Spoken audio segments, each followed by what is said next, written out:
আবারও শক্তিশালী ভূমিকম্পে কেঁপে উঠল যুক্তরাষ্ট্রের ক্যালিফোর্নিয়া অঙ্গরাজ্য। স্থানীয় সময় বৃহস্পতিবার সকাল ৯টার দিকে ৭ মাত্রার ভূমিকম্পে আচমকাই কেঁপে ওঠে রাজ্যটির উত্তরাঞ্চলের বেশ কিছু এলাকা। ক্যালিফোর্নিয়ার হ্যাম্বল্ট কাউন্টির ছোট শহর ফার্নডেলের কাছে ভূমিকম্পটির উৎপত্তিস্থল শনাক্ত করা হয়।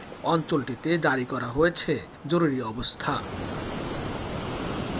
মূল ভূমিকম্পের পর একাধিক আফটারশক হয় ওই এলাকায়। তাৎক্ষণিকভাবে সুনামি সতর্কতা জারি করা হলেও সার্বিক পরিস্থিতি বিবেচনায় পরবর্তীতে তা তুলে নেওয়া হয়। তবে ভূমিকম্পে বিদ্যুৎ বিচ্ছিন্ন হয়ে পড়ে হ্যাম্বল্ট কাউন্টির হাজার হাজার মানুষ।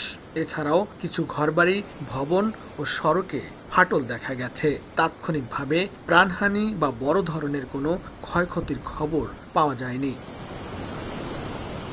মার্কিন ভূতাত্ত্বিক জরিপ ও গণমাধ্যমের তথ্য অনুযায়ী গেল ২৫ বছরে রাজ্যটিতে ২ দফা ভয়াবহ ভূমিকম্প হয়। এর মধ্যে ২০১৯ সালে শক্তিশালী ৭.১ মাত্রার ভূমিকম্প আঘাত হানে।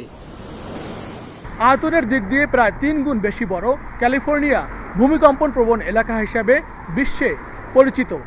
এখানে প্রায়শই ঘটে ছোট বড় ভূমিকম্প।